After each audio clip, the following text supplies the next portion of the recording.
Қайырлы күн достар, бүгін сіздерге өте дәмді болып шығатын мантының рецептісін ұсынамын. Видеоны соңына дейін қараңыздар. Еліктен өткізіп алған ұнымызға бір жұмыртқамызды салып, жылы суымызға бір ас қасық тұзды араластырып, қамырымызды осы суға илейтін боламыз.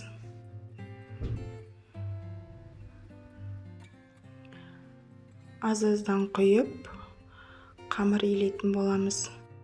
Егер мантыңыз жақсы әдемі болып шықсын десеңіз, көрсетілген мөлшерден артық су қоспайсыздар, яғни қаттылау қамыр илейсіздер. Қамырымыз міне қатты иленіп жатыр, байқасаңыздар. Енді осыны салфан пакетке салып, жарты сағатқа қалдырамыз бөлме температурасында. Жарты сағаттан кейін пакеттен ашып, қайтадан илейтін боламыз. Июін қандырып, яғни қамыр июі қанған кезде жақсы жайылады және манты піскенде өз формасын ұстайды. Тағы да жарты сағатқа бөлме температурасында қалдырамыз. Салмасына келетін болсақ, 1 келі фарш және пияз, картоп қосатын боламын. Қалауыңыз бойынша толық грамдарын описание бөліміне қалдырамын. Өте ұсақтап, 4 бұрыштап турайсыздар, жіп-жіңішке қылып.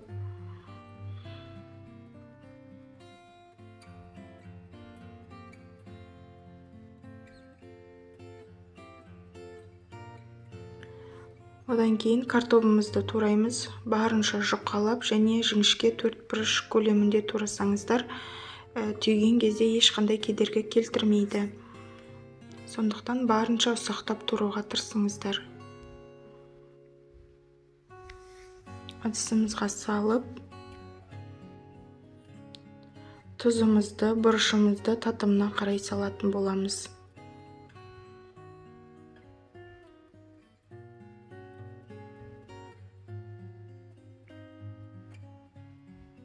Жақсылап араластырамыз.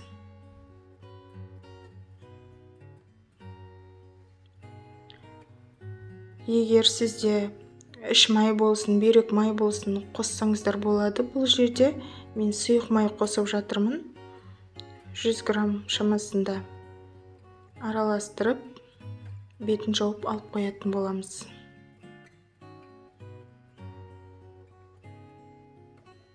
Қамырымыз мінекей дайын, әр бөлігін 18 граммнан бөліп аласыздар. Негізі стандартты өлшемі осы мантының 18 грамм. Сондықтан өте үлкен де емес, өте кішкентай де емес, әдемі болып шығады. Жақсылап орайсыздар. Қамырдың дөп-дөңгелек әп-әдемі болып жайылу үшін міндетті түрде түйгенде дөп-дөңгелек қылып түйіп алыңыздар, осындай етіп. Жаюға ыңғайлы. Келесісінде көрсетейін. Қамыр қатты болғандықтан сіз салфан пакетке салып қоясыздар.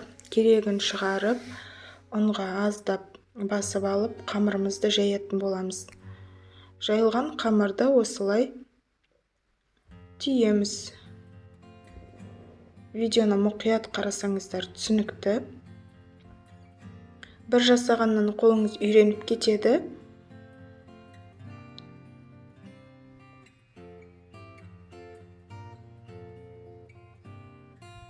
Өте әдемі болып, осындай болып шығады. Тағы да бір көрсетейін.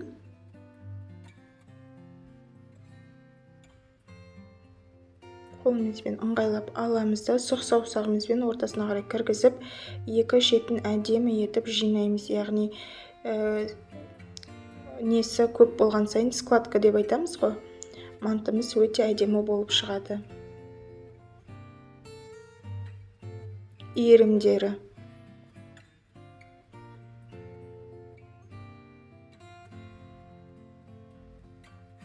Бұл манты өте дәмді әрі керемет болып шығады, езілмейді, жыртылмайды. Пісіріп қарауға кеңес беремін. Қамырының енді иленуі ие қанған қамыр болса өте керемет болып шығады. Жұмыс жасауға икемді, ыңғайлы. Тек керегін ғана салфан пакеттен шығарып пайдаланыңыздар.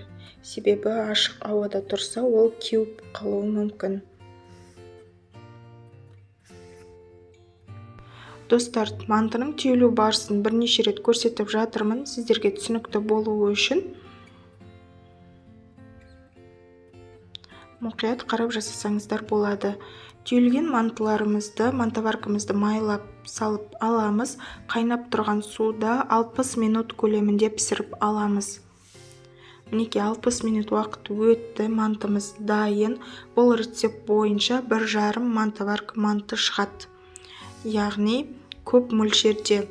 Қонақ шақыратын кезде де осы рецепт бойынша жасауға кеңес беремін. Себебі мантыларымыз езілмейді, жыртылмайды, өте әдемі болып пісіп шығатын болады. Дәмі енді керемет сөз жоқ, жасап көру керек.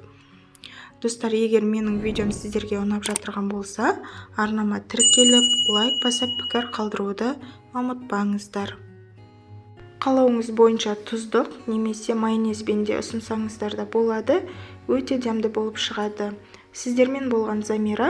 Келесі кездескенше сау болыңыздар. Егер қояр сұрағыңыз болса, комментарий бөліміне қалдырыңыздар.